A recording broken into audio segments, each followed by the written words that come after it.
Okay, let's see. All right, so we're live again. Matt, I think it's your camera. If you can try and, maybe restart your phone and see from there, see if it works. Um, Fingers crossed it should do. Uh, you know, Whoever joins in, please. Yes, perfect. Matt, I got you back. Add. Do it. My tea's gone cold. Hey, And congratulations for being back here again. right. So what it was, it just literally wasn't saying I was pied. You know, it goes like split screen. I didn't have that at all. So I know, no, I know. It was no. just crazy. And the thing is, you cut out when you was in the middle of what you was explaining, the last 40 seconds, and it was actually quite. I was actually quite getting involved in it too. So, Oh God, um, you know, guys, what's if the you're last bit coming you in heard? again, yeah, I can't remember now. I'm just so frustrated that it even went with Don't that. make me start again, Hanny. Don't make me start again. We went through. I think where it was surveyors and the age of the surveyors, and that they're coming back in slowly but surely. So it's Mhm. getting past the backlog now. Yeah. I think again, because you're doing it on. Is it just purely residential properties that you're focusing on, or are you also working on commercial properties as well, like restaurants and things like that within your firm? No, so the firm I work for is just purely residential property. That's just their chosen medium, really. I mean, just sort of summarise on what my final points were. So they were just um, overlapping really. All it really was is, there is a bit of an age in with the surveyors, but there's a lot more younger, fresher surveyors in. There's Yeah. experienced surveyors throughout. There's surveyors who, 30s, 40s, 50s, they're all still doing it, and I know a surveyor who's in his 70s who's still doing it. Mm. The backlog is getting through ultimately. We're taking certain precautions. I don't know if you've got that bit. We're saying like, can you vacate the property? Can you open all the doors for the surveyors. But yeah, the backlog, rest assured, the backlog is getting through. I can't say how long it's going to be, but ultimately it's getting through. Mm. And that's fine. So, um, right. So basically, again, just from this sort of standpoint, yes, uh, we've seen stagnation within the marketplace. Just right across the country, and you're absolutely right. London fell and then bounced back very quickly. There just seems to be, a bit of uncertainty with regards to if there's going to be a second wave coming through or not. How are you guys as surveyors? Just as an industry, has there been any guidance given to you guys if there is a second wave? What happens next? That kind of thing. I mean, ultimately it comes down to what if. But I mean, there is guidance that's in at the moment. There's a clause in the RICS Red Book, which is essentially the surveying Bible, especially for valuations. It's the market uncertainty clause, market uncertainty clause, sorry. So what that essentially Mm. means is you need to take more caution with the valuation figure because there's less evidence. We're going off pre-COVID Mm. scenarios on the assumption that it'll be a static market. Ultimately, we can Yeah. reinspect later if the lender requires. Some lenders are requiring us to. Other lenders are just sort of letting us go with that, really. So we're having a few valuations come in that we done just before COVID. So valuations usually last about 90 days. So that's 3 months. So where say Okay. March, end of March when lockdown came in. So that's generally when people say COVID started in this country. So Yeah. February, we could have done a valuation in February, which would have done what, March, April, May. So Mm. May that would have expired, but lenders are coming back to us, March, April, saying, due to the scenario, can we still lend on this? Can you update the figures? And ultimately, we say, it's the market uncertainty. We can't say. We can go based Yeah. off the evidence that we've seen because a couple of house valuations have trickled through, but ultimately not many sales have.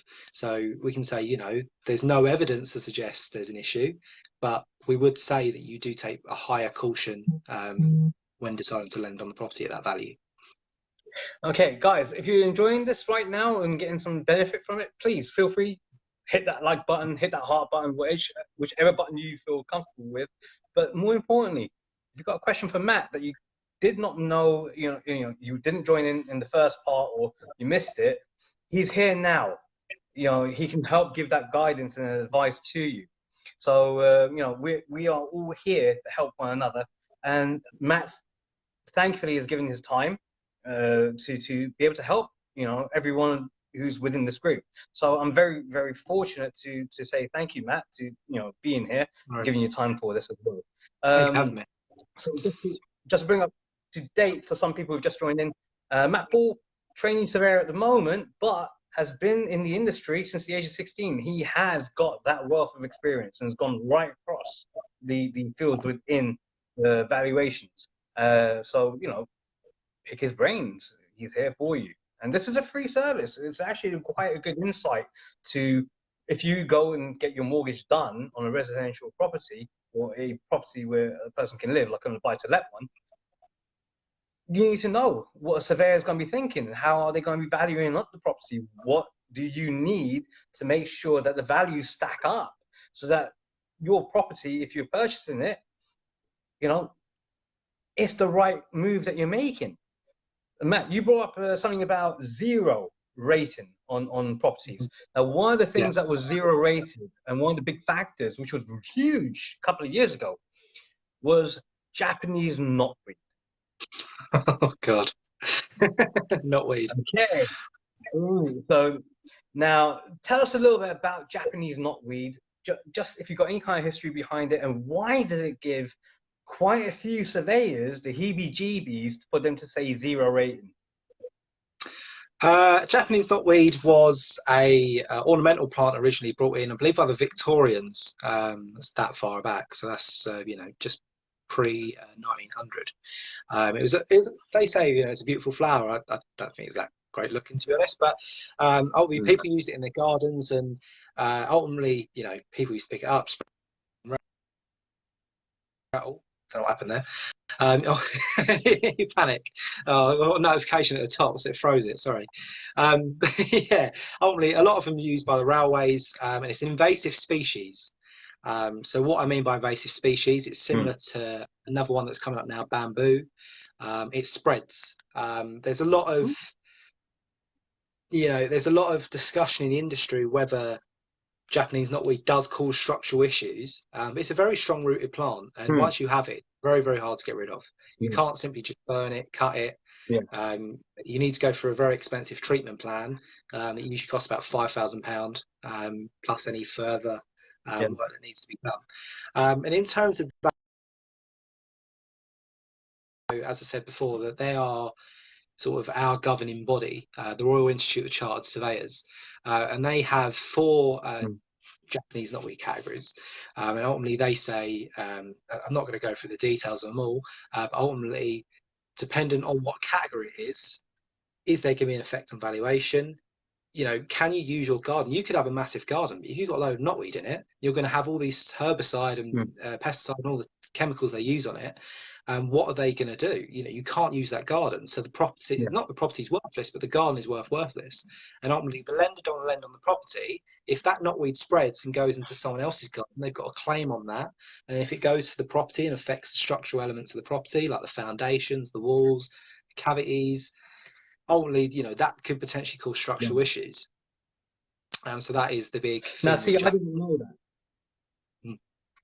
Yeah, now I didn't actually know that to that level. That's amazing. So, any other mortgage advisor who's going to be watching this, they're going to be very interested in this kind of thing as well. Because again, it was the big thing. And now you're mentioning bamboo. Bamboo, so many different things, including food. So this is also quite interesting to know as well. Now, Shara has asked a question. Any advice for first-time buyers? Good, you've unfrozen. Any advice for first-time buyers looking to become leaseholders or freeholders? Is it worth it, or is it better to buy a non-council property? What's better? Is it better to have a freehold? Is it better to have a leasehold? Especially flats. I know with certain flats you can actually have the share of the freehold and have common hold elements behind it too. If you'd like to, again, everything is going to be individual advice and may need a little bit further, detailed explanation. But just in general, where do you feel? Okay, so I mean, obviously, my views are my own. They're not related to my company, I work with, anything like that. But just briefly, I mean, a lot of people, it took me a while to understand as well, what is So if you imagine you own a plot of land and the building on it. So ultimately, the tenure you're on about is the building. So when it's a freehold, you own the land that the property's on, and you own from the land to the ceiling, to the sky, the heavens, whatever. You own all of that. But if you're a leasehold, the freeholder owns what I've said, but then you only own a tiny part of that. So if you're in a block of flats, your lease will be on one part of that building. You don't own the entire property when you buy a flat. You own the flat. You own a lease on the flat. So that's the difference between them. And they would generally have a certain term on them. Some of them vary from 99 years to 999 years. And once that lease expires, the property will then revert to the ownership of the freeholder. Generally, without getting too complicated, if a lease goes below 85 years, sometimes even 80, that's when the value starts to diminish, because you need to work out how much it's going to cost someone when they buy that property to then extend that lease. And lease enfranchisement costs a lot of money. Generally, I would say I would personally always buy a freehold. Obviously, a lot of times flats are cheaper, right to buys are cheaper. I was going to purchase my nan's property under right to buy, but unfortunately, she lives on a hill and has no structural issues, so I just said no to that straight away. I mean, right to buy is a beautiful deal. You know, you're in a council property. You know, not all of them are the best construction, so I'd always recommend getting a survey, not just a valuation, a survey to check. You know, is there going to be something wrong with your purchase? So obviously, you're buying the property. You want to be okay. Am I buying something that's worth X amount of money? Because it might be £250,000 to buy, but then I've got to spend 50 grand getting, you know, the cavity wall ties redone and stuff like that. Generally, with a lease, though, like I said, a lot of people will generally opt for flats because they're cheaper. Check the lease. That's the only thing I can say. A lot of times, the legals will look at it, but you need to request that information. You want to find out how long is left on the lease. So like I said before, if it's getting low, so it's 85 or below, you need to think, right, can I negotiate a deal down? Because ultimately, within 5, 10 years, each year, the value of that flat is going to diminish. And it's going to cost you more, unless you have a share of the freehold, to extend that lease. And also there's ground rents as well. Ground rents is how much you pay to have your flat, even though you can't move it, on that land, ultimately. And they generally could be, you know, £250 or higher, but sometimes they escalate. So they can escalate in line with the retail price index, the consumer price index, or they can double. I've seen one before. It started at £500 and doubled every 10 years. So, you know, you've got an 85-year lease. You're looking at a lot of money that you've got to pay a year on ground rent alone. There's service charges as well. Generally, if you buy your typical flat, yeah, exactly, service charge. You know, that's for the maintenance of the property. And I know there's a lot of issues now with cladding, which I'll get on to later. But generally, your service charges, they're paying for the upkeep. You know, they're paying for the sinking fund. They're paying for issues with the grounds the property's on. So you need to factor all in that in your decision. Can I afford it? Is it right for me? And do I really want to go through that? So hopefully that can give you a broad sort of summary on what's best, really.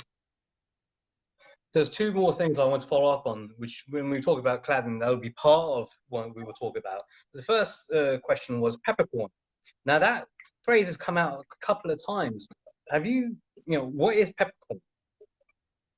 So peppercorn is a type of ground rent. Essentially, peppercorn is a nil or very small ground rent. So the ground rent is essentially £1. So I'm not too versed in the lease extension side of things, of how you can do it by law. There's two ways of doing it.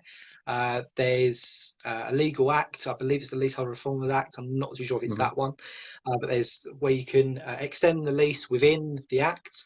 You can use the ground rent of £1. So you own a share of the freehold sometimes. Alternatively, you can extend your lease with a short ground rent. Only you can do it outside the extension, outside of the act, and that's slightly different. But ultimately, a peppercorn ground rent is essentially. Right, now we're going to talk about construction types. My pet hate. Mhm. Okay, if there's any mortgage advisors who are watching this on the replay, I think this is going to be essential for you guys, because you guys also need to know this, and as well as first-time buyers. Not every property is going to be brick built. Not every property is going to be standard. It's going to have, your typical brick built and a tiled pitch roof. Some will have flat roofs. Some will be concrete panel construction types. Some will be Portland ordinary cement construction types. So again, from that sort of perspective, you have to do a lot more research in terms of finding a lender. But the get out clause for lenders is always, it's down to surveyor's comments.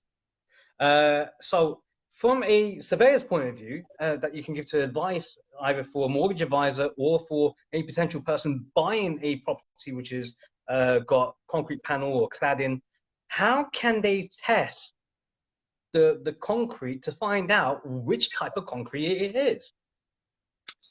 Because the Generally, surveyor doesn't tell you. they generally will. There's a couple of telltale ways that I've found out. Obviously, I'm studying, so I don't know all of them off the top of my head.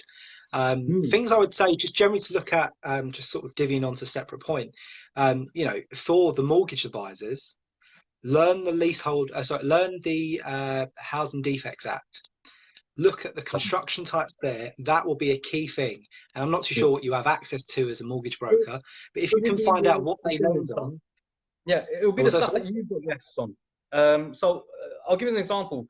Precast concrete, prefab concrete, concrete panels with metal sheeting overlapping, which would be quite common in areas like Mitcham, Pollard Hill Estates, or a lot of the council flats that were built in the 1960s, that were very cheap to construct, very low, good townhouses, very good construction, but generally lined with a lot of asbestos as well, within for heat retention and stuff like that.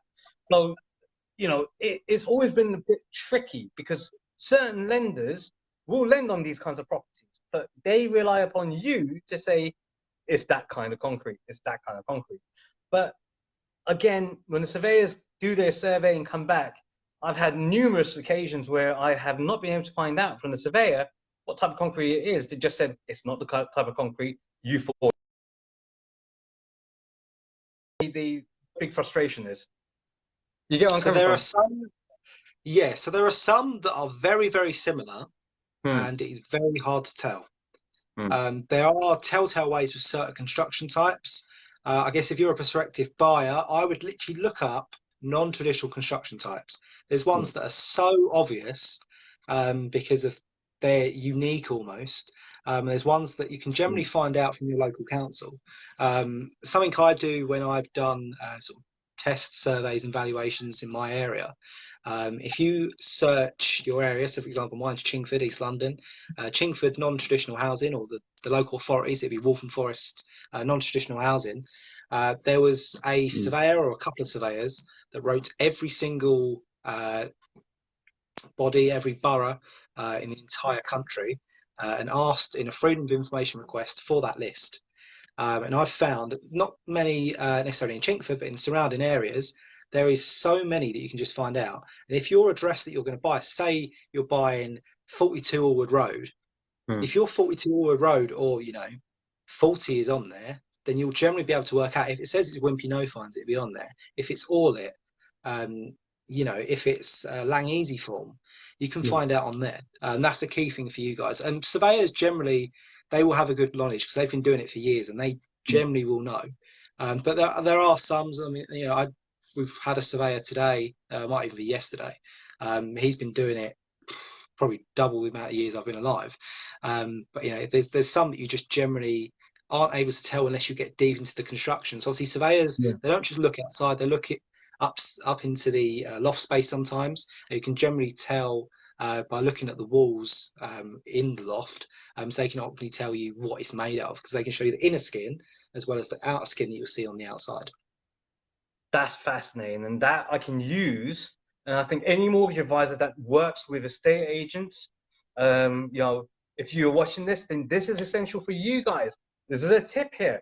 talk to your estate agent, get them to take photographs in the loft, tell them to go up in there, because again, this will help save them a sale and secure the sale, because the mortgage advisor will be able to place it with the right lender, and that's the most that's the biggest issue when it comes to these kinds of areas. So Matt, again, thank you so much for helping out on this. Cladding. So we've seen so much, again, Grenfell was one of the biggest things that came out about cladding and things like that. And I've seen guys who have got the certificate to say that cladding is okay, but people in the, just the general population are still skeptical about, surveyor's notes saying, look, it's safe. What can a prospective vendor, someone who's selling their property, could do about this to give more confidence, not only to the estate agent, but any potential buyer? They need to look up on the new regulation. The regulations have changed so much since Grenfell. They reformed the building regulations. There's been multiple people that have come in, and multiple companies that have been set up by the government and task force to look at the particular issue. Ultimately, I'd say if you can, if your property's not that old, find out what was made, find out what panel is on there. Generally, we started to see after Grenfell, the main one was what they call ACM. So that's all different types of, I need to get this right. I always say it in American, people always tell me off. So it's aluminium composite material, not to be confused No, with the not other ACM. aluminium. Yeah, that's literally what I say. I literally get hit every time. But no, so not to be confused with asbestos containing material. But Yeah. these are ones like zinc, special microfibers, things like that. You can generally tell now as a surveyor, and everything wooden as well. That's a big thing. But look at the acts. So generally, what you'll need if you're in a block of flats, you'll need an updated fire risk assessment. Needs to be signed by a competent person. An EW1S form, which will generally be done by a fire risk assessor, or once again, a suitably qualified person. That's a new thing that's been introduced. But ultimately, I'd say find out what cladding you have, because that will be a big factor for you to then get the answers of how you can then proceed. Matt, this has been absolutely brilliant. There's one last question which came from Chara again. I know she's had to go, but we will answer it all the same. Would it be better to buy a residential property rather than a council property? So I think what Shara means by that is in the open market as a normal, like a 3-bed house as opposed to a council property.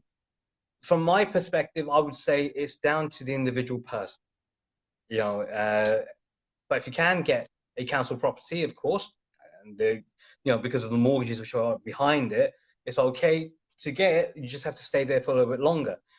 How, from your perspective, Matt, it's completely down to you what you say. Again, it comes from yourself. So what would you say to that?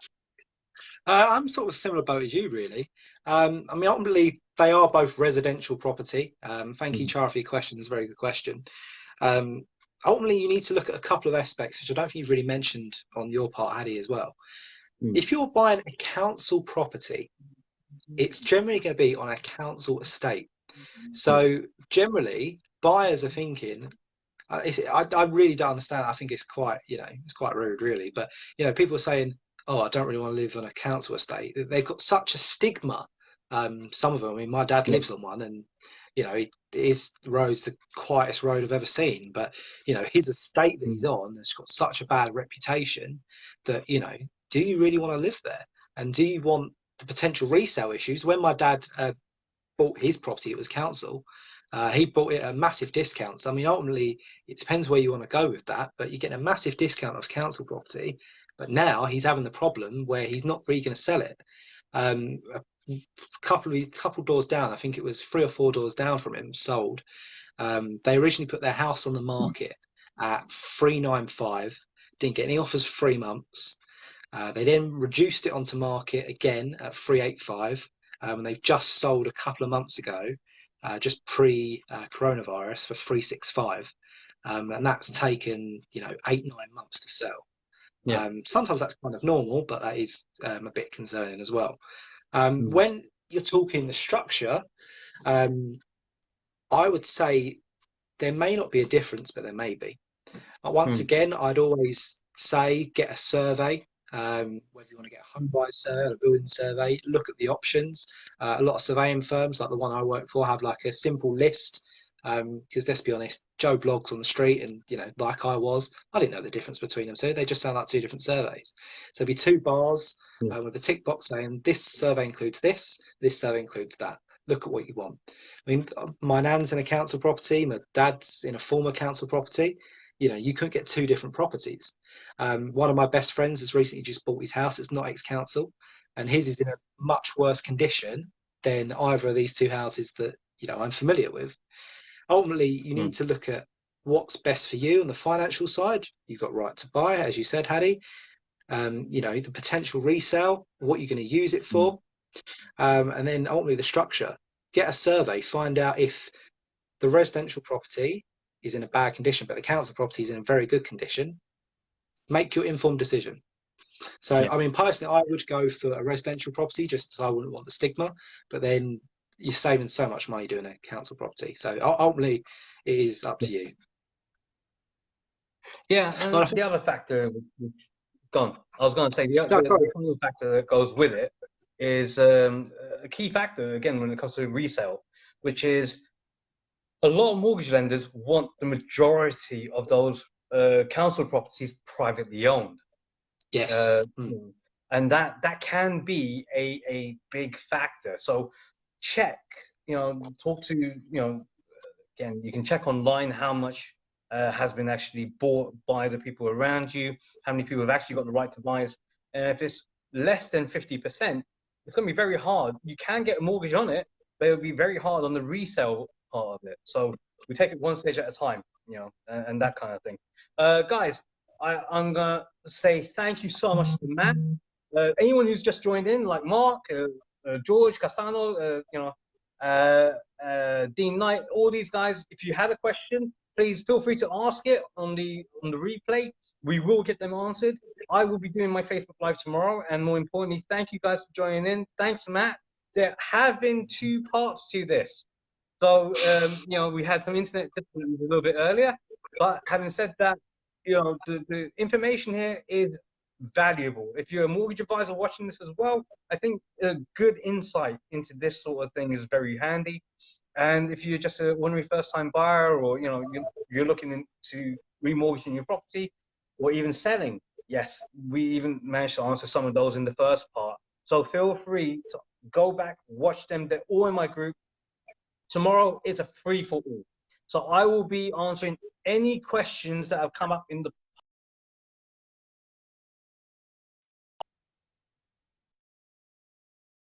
moment in time. What's leading is the first-time buyer market. So get onto that poll there if you want a specific question answered. I'll leave you guys to it. Wonderful evening. Take care of yourself, guys. Thanks again, Matt.